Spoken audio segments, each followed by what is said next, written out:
नमस्कार दोस्तों, आप सभी का स्वागत है इनोवेटिव ज्योतिष में। और मैं आपका astrology friend doctor Mahesh Joshi.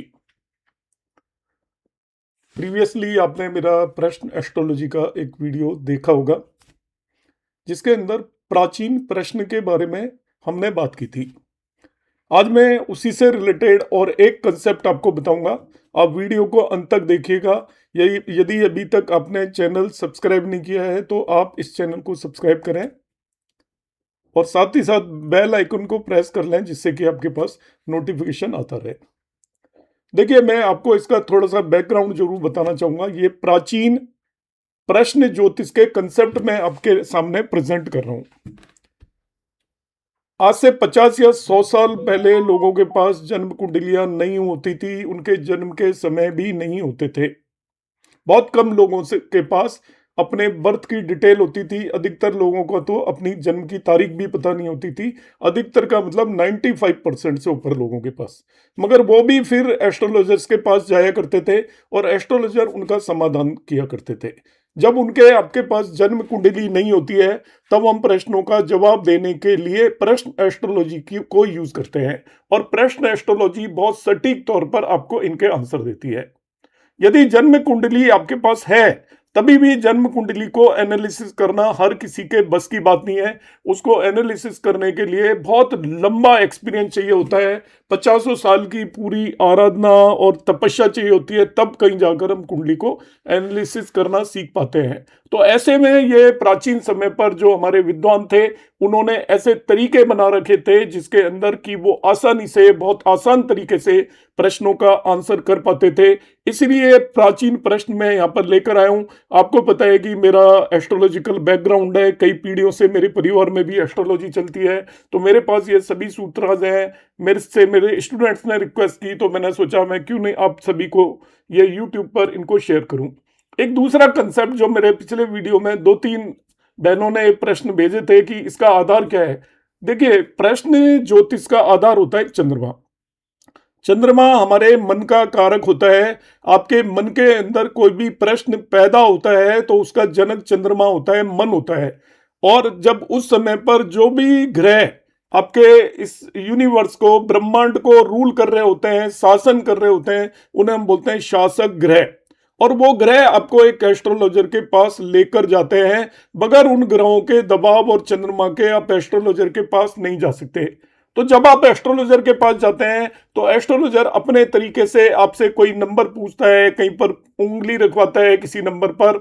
तो जब आप वो जो उंगली रखते हो, तो शासक ग्रह आपके यूनिवर्स में जितने भी ग्रह उस समय पर रूल कर रहे हैं, वो आपको अपने भाग्य और प्रारब्ध के हिसाब से वहीं पर आपको उस नंबर को बताने के लिए मजबूर करेंगे, वहां पर उंगली रखने के लिए मजबूर करेंगे। और एक एस्ट्रोलॉजर उस नंबर को जानकर आपके बारे में फ्यूचर में सारी बातें आपको बता पाएगा उस समय की। और इसकी प्रश्न की कई अनेकों बहुत सिद्ध तकनीक हैं जिनके बेस पर हम नेटिव के प्रश्नों का जवाब दे सकते हैं। और ये नाड़ी के समय पर कई 10,000 वर्ष पहले, जब पाराशर जी पैदा नहीं हुए थे, आपकी ये ज्योतिष पारस और होरा शास्त्र से वैदिक ज्योतिष नहीं आई थी, उसके पुराने समय से ही इनको हम यूज करते हैं। आपका एक नाड़ी प्रश्न टेक्निक है जिसके अंदर हम, कोई भी व्यक्ति आता है तो आते ही उससे पूछे बगैर हम सभी प्रश्नों का जवाब दे सकते हैं। तो आज भी मैं आपके सामने एक ऐसी ही टेक्निक लेकर आया हूं जिसमें हम उस व्यक्ति से कोई भी सवाल नहीं पूछेंगे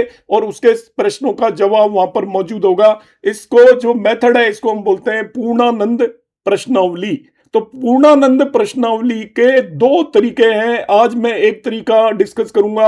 आप इस सीरीज को कंटिन्यूअसली देखते रहिएगा। मैंने इसमें प्राचीन बहुत सारी तकनीक को आपको बताऊंगा, जो कि सभी तकनीक बहुत सटीक रूप से कारगर होती है। मगर इसमें कंडीशन यह है, आप ये ध्यान रखिएगा कि आप प्रश्न पैदा करने के बाद इनको नहीं लगाओगे। आपके मन के अंदर कोई बहुत प्रबलता से प्रश्न आ रहा है, कभी बहुत समय पर ऐसा प्रश्न जिसका उत्तर जानने की आपकी बहुत ज्यादा जिज्ञासा है, तभी इसको लगाएंगे तो आपका उत्तर सही मिलेगा। मगर आप चेक करने के लिए लगाएंगे तो इसका उत्तर सही नहीं मिलेगा, क्योंकि चेक करने में आपके जो शासक ग्रह हैं, जिन्हें हम रूलिंग प्लैनेट्स बोलते हैं, वो आपकी मदद नहीं करेंगे और यूनिवर्स आपकी हेल्प नहीं करेगा उत्तर देने में, और सही उत्तर नहीं मिलेगा। सही उत्तर तभी मिलेगा जब यूनिवर्स, मतलब आपका ब्रह्मांड, आपके माइंड के अंदर उस प्रश्न को पैदा करे पूरी तरीके से और आपको एक ज्योतिषी के पास जाने पर मजबूर करे। ये नहीं कि आपको एक ज्योतिषी दिख गया और उससे आपके मन में आ गया ये ज्योतिषी है, आपने कुछ भी प्रश्न पूछ लिया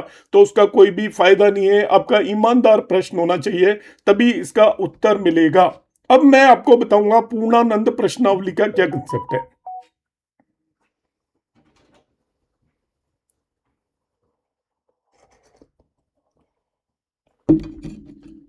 इसमें क्या है, देखिए ये एक टेबल है, इस टेबल में आपको दिखाई दे रहे हैं, इसको आप नोट कर लें। आपको किसी को दोस्त को पीडीएफ चाहिए तो मेरा नंबर है 9013798899 पर मैसेज करेंगे, व्हाट्सएप मैसेज, मैं पीडीएफ भी प्रोवाइड कर दूंगा।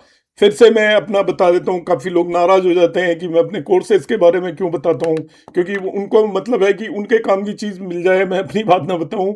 तो फिर भी कोई बात नहीं, मैं आपको बताना चाहूँगा कि मेरा एक केपी एस्ट्रोलॉजी का कोर्स 1 मार्च से शुरू होने वाला है। आज 27 हो गई है, आपके 2 डेज हैं। आप रजिस्टर करना चाहें कर लीजिए, मौका मत चूकिए। ये आपका बहुत विस्तार से हम यहाँ पर कोर्स करने वाले हैं, जिसमें आप केपी एस्ट्रोलॉजी के बेस पर सभी इवेंट को कैसे देखते हैं वो सीखेंगे। और मेरे पास सभी तरीके के वैदिक एस्ट्रोलॉजी, केपी एस्ट्रोलॉजी, नाड़ी एस्ट्रोलॉजी के वीडियो कोर्सेज हमेशा अवेलेबल होते हैं, बहुत ही चीप और डिस्काउंटेड रेट्स पर। आप किसी भी तरीके के कोर्स को यदि लेना चाहें तो मुझे मैसेज कर सकते हैं। प्रश्न एस्ट्रोलॉजी का भी कंप्लीट मेरा एक क्लासेस का कोर्स है, उसे भी आप ले सकते हैं लेना चाहें तो। अब आ जाते हैं हम यहाँ पर। ये एक आपका टेबल है, इसमें देखिए 2222, 2323, 2223, 2322, 3232, यहाँ पर कुल मिलाकर 1 2 3 नंबरों के कॉम्बिनेशन बनाकर कुछ एक नंबर लिखे हुए हैं। ये एक सारणी है, ये एक टेबल है, ये इसके अंदर काम आएगी। तो करना क्या है, आपको कोई भी नेटिव आपका आया तो आपने क्या करना है उससे, या तो क्या करेंगे, यदि आप दक्षिणा ले रहे हो तो उसको आप कहोगे कि इनमें से किसी भी नंबर पर दक्षिणा आप रख दीजिए, या दक्षिणा नहीं ले रहे हैं आप तो आप कहेंगे इनमें से किसी भी नंबर पर अपनी उंगली रख दीजिएगा। मगर मैं यहाँ पर एडवाइस करूंगा कि आप उसमें चाहे 1 ही रुपया रहे, दक्षिणा जरूर लें, क्योंकि जब दक्षिणा दिए बगैर जो व्यक्ति प्रश्न पूछता है तो उसके ऊपर भार चढ़ता है इसका, और दक्षिणा लिए बगैर जब प्रश्न बताता है तो उसके ऊपर भी भार चढ़ता है। उन दोनों का गुरु पीड़ित हो जाता है और इसके बाद आपकी प्रेडिक्शन खराब हो जाएगी। और जो व्यक्ति पूछेगा उसको जब तक वो एक ज्योतिषी का मेहनताना नहीं देगा, चाहे वो 1 ही रुपया दे, तो उसका तब तक पूरी तरीके से गुरु का भार नहीं उतरता है। इसलिए जब भी हम पूछ रहे हैं तो आप उसको यहाँ पर दक्षिणा को रख दें, 1 रुपया, 2 रुपया, 11 रुपया, आप जो भी रखना चाहो। बड़ी आपकी दक्षिणा है तो उसे रखिएगा, मैं कोई दक्षिणा लेने के लिए यहाँ पर वो नहीं कर रहा हूँ,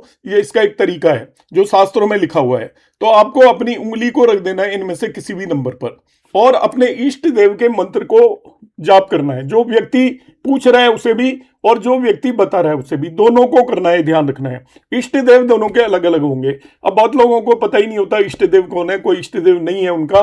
तो आप ये विष्णु सहस्त्र नाम का एक मैं मंत्र बता रहा हूं जिसका जाप कर सकते हो, आप लिख लीजिए। ओम राम राम रामेति रमे रामे मनोरमे सहस्त्र नाम ततुल्यम राम नाम वरानने। ये एक मंत्र है कि राम का नाम जो भगवान विष्णु के सहस्त्र नामों के बराबर है। एक राम का नाम भी ले लिया आपने तो वो भगवान विष्णु के सहस्त्र नामों के इक्विवेलेंट है। तो उनका नाम लेकर आप यहाँ पर दक्षिणा रखें, दक्षिणा नहीं रख रहे हैं तो भी इनमें से किसी भी नंबर पर उंगली रख दें। आपके पास आप एस्ट्रोलॉजर, जो भी व्यक्ति आया उससे कहोगे आप इनमें से किसी भी एक नंबर पर उंगली रखे हो। अब हर एक नंबर का अलग इंटरप्रिटेशन है, देखिए कितनी अमेजिंग और आश्चर्यजनक प्रेडिक्शन देता है। यदि वो 2222 इस वाले नंबर पर वो रखता है तो प्रश्न उत्तम है, उसका मतलब जो प्रश्न है उसका जवाब पॉजिटिव आएगा।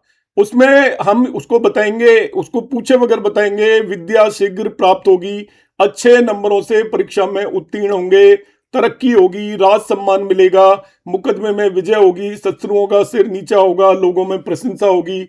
इंद्रदेव का ध्यान रखें, इंद्र देव का ध्यान करें, शुभ फल प्राप्त होगा। ये इष्ट देव है, इंद्र देव गलत लिख दिया मैंने। इष्ट देव का ध्यान करें, उसे इष्ट देव का ध्यान करना चाहिए। इष्ट देव कैसे देखते हैं उसके लिए मेरे वीडियोस अवेलेबल हैं, आप डालिएगा इष्ट देव बाई डॉक्टर महेश जोशी, आपको मिल जाएगा, आपको पता चल जाएगा आपका इष्ट देव कौन है। शुभ फल प्राप्त होगा।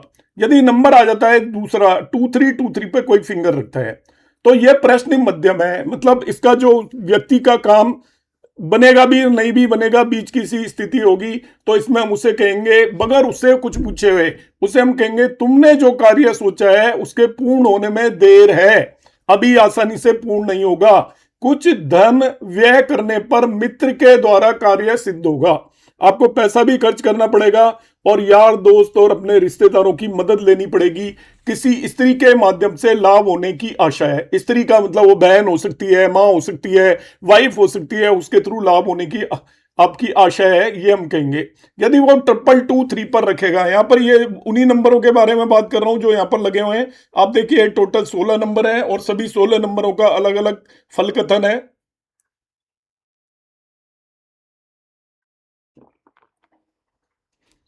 तो यह भी प्रश्न उत्तम उत्तम है। यदि 222-3 पर रख दिया तो उसका काम दूर हो जाएगा। आप कहोगे तुम्हारे दुख और कष्ट दूर होगा, जिस काम से आया परेशानी से वो दूर होगी।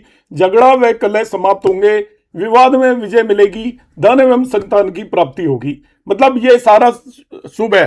2322 यदि नंबर आया है 23-22 पर उसने फिंगर रखी है तो प्रश्न मध्यम है। मध्यम का मतलब बीच की स्थिति होगी, नहीं बहुत अच्छा होगा नहीं बहुत बुरा होगा।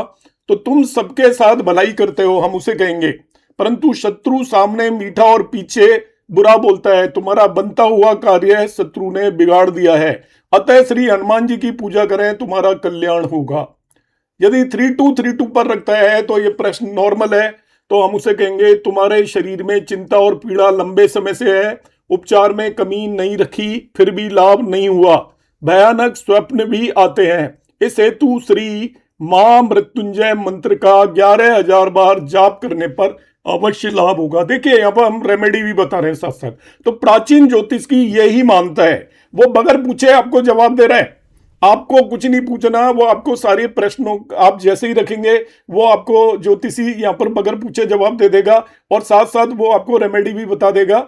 इसके बाद यदि 3333 पे आते हैं तो यहाँ प्रश्न उत्तम है। इसका मतलब है व्यापार, खेती तथा चौपायों में लाभ होगा। चौपायों का मतलब आज के समय पर व्हीकल में लाभ होगा, बिजनेस में लाभ होगा, अनाज की खरीद में नफा होगा। अब अनाज का बिजनेस हुआ करता था प्राचीन समय पर, आज आप कहोगे शेयर की खरीद में लाभ होगा, ऐसा कहेंगे हम। यदि 3333 आ रहा है तो यदि वो शेयर बाजार में ट्रेडिंग करेगा तो उसे लाभ होगा। शिव महिम स्त्रोत 5 सोमवार अभिषेक कराएं।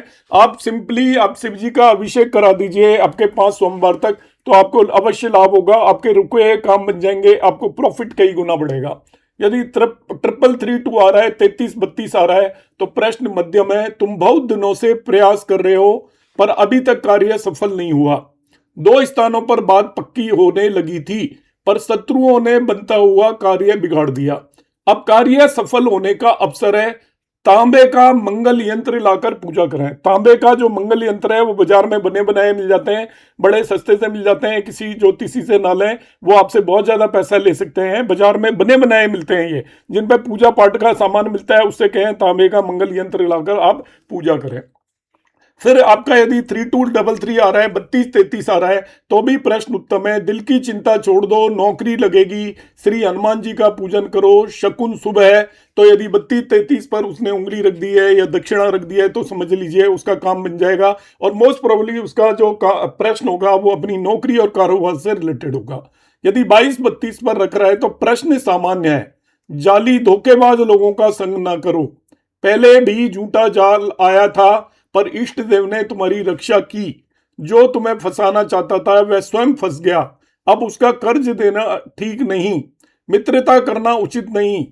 यदि विश्वास ना हो तो देखो तुम्हारी गर्दन पर तिल है।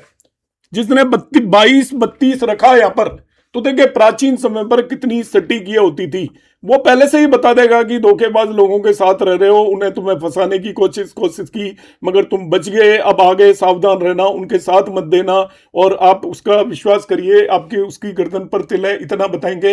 अब ये चीज आपके एक्सपीरियंस पे, आप क्या चीज यहाँ पर देखते हो, मैं आपको शास्त्रों के हिसाब से प्राचीन समय पर ये सारी चीजें लिखी हुई है, इनके पीछे का लॉजिक है मैं बता देता हूँ। लॉजिक हम यहाँ पर डिस्कस नहीं कर रहे, हर एक नंबर के पीछे का यहाँ पर लॉजिक है कि ये इस नंबर पर हाथ क्यों धरा है, ये आप सभी धर्म ग्रंथों के हिसाब से इन नंबरों का यहाँ पर सिग्निफिकेशन है।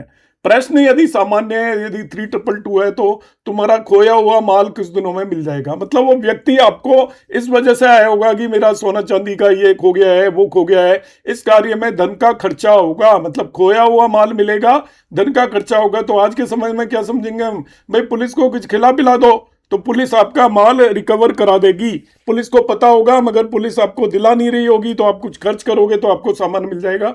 श्री भैरव जी महाराज का पूजन ध्यान करना उत्तम रहेगा, ये रेमेडी है साथ साथ। अब 33-23 आ गया, तो प्रश्न उत्तम है यहाँ पर। तुम पर भूत प्रेत या बाहरी बाधा का प्रभाव है, उन्माद जैसा कष्ट है, किसी स्थान विशेष से उपचार कराने पर अवश्य आराम मिलेगा, इसमें संदेह नहीं है। अब भूत प्रेत की बाधा का मतलब यह है कि अननोन डिजीज है, अननोन बीमारी है, मानकर चलो आप। भूत प्रेत का मतलब क्या है, जिसके बारे में किसी को पता नहीं होता उसे हम भूत प्रेत बोल देते हैं। तो मॉडर्न हिसाब से समझना है, उस समय पर लोगों को कहोगे कि भाई ऐसी बीमारी है जो डायग्नोज नहीं हो पा रही है, पता नहीं लग पा रही है, तो वो नहीं मानते, उसी को भूत प्रेत बाधा कहते हैं। तो ऐसी कोई बीमारी है जो आपको उसे पता ही नहीं है और उसको कष्ट है, मेंटल कोई भी प्रॉब्लम है, तो किसी स्थान विशेष पर ऐसी बीमारियों का जहां पर ट्रीटमेंट होता हो, अलग जगह पर आप जाओगे, मतलब डिफरेंट डिफरेंट जगह पर जाओगे, तो एक पर्टिकुलर जगह पर जाने पर आपका इलाज हो जाएगा। 333 आ रहा है, तीनों चारों बार 3। द क्वेरी इज एक्सीलेंट, आपका प्रश्न बहुत बढ़िया है। ये सॉरी, ये मैं आपको हिंदी में बता चुका हूं, इंग्लिश में भी लिखा हुआ है।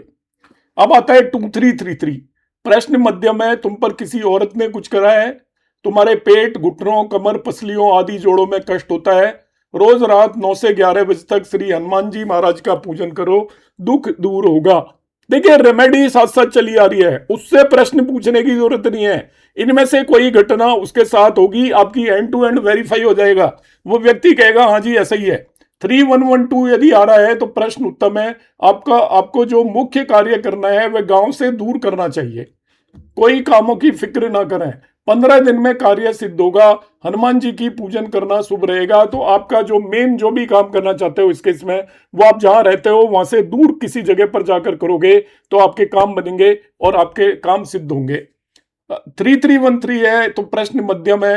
तुम्हारा सर्वत्र विरोध हो रहा होगा, भाई बंधुओं में वैर है, लोगों में झगड़ा है, मूल्य कार्य अटका हुआ है। इसका कारण यह है कि तुमने किसी देवता को दिया हुआ वचन पूरा नहीं किया। देखिए इसका मतलब क्या है कि हम जैसे बोलते हैं कि भाई मेरा ये काम बन गया तो मैं आपकी परिक्रमा लगाऊंगा, मेरा ये काम बन गया तो मैं सवामणि करूंगा, मेरा ये काम बन गया तो प्रसाद लगाऊंगा, और हम क्या करते हैं काम बनने के बाद भूल जाते हैं अक्सर।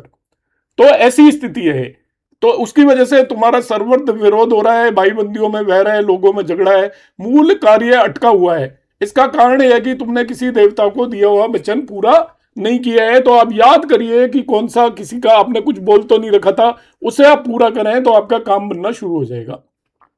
यदि 3121 है, 3121, तो शत्रु मध्यम है। तुम्हारा शत्रु ईर्ष्या रखता है, मिलनसार दिखता है, पर भीतर से कपटी है। श्री भैरव का पूजन करने पर रक्षा होगी। तो इस केस में आपके कुछ ऐसे लोग होंगे जो आपके साथ भीतरघात करने की कोशिश कर रहे होंगे और वो आपसे मिलकर भीतरघात करने की कोशिश कर रहे होंगे। तो ऐसे में आप भैरव जी की पूजा करें। यदि 3122 आता है तो प्रश्न उत्तम है।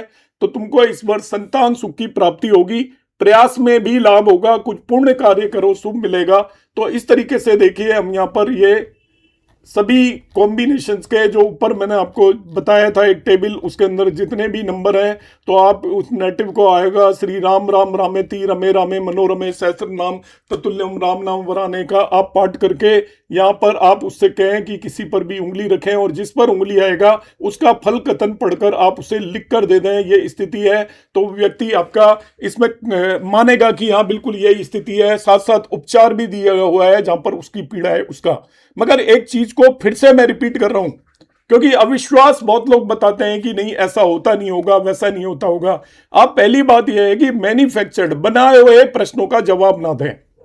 जो मनगढ़ंत आपको चेक करने के लिए आ रहा है उन प्रश्नों का जवाब नहीं मिलेगा सही। मगर जो व्यक्ति, आप एज ए एस्ट्रोलॉजर हैं, आप ज्योतिषी हैं, लोगों को पता है, और ज्योतिषियों के पास लोग बड़ी बड़ी, एक से बड़ी बड़ी गंभीर गंभीर परेशानियों को लेकर आते हैं। तो आपके पास वो व्यक्ति यदि चलकर आ रहा है या आपको फोन कर रहा है, उसके मन के अंदर ये इच्छा है तो फोन कर रहा है, तो वो डेफिनेटली उसका सही प्रश्न होगा। तो जो हमारे गुरु जी वो कहते थे कि प्रश्न ज्योतिष में आपको दक्षिणा जरूर लेनी चाहिए, क्योंकि अब दक्षिणा नहीं लोगे तो लोग वैसे ही आपसे प्रश्न पूछेंगे।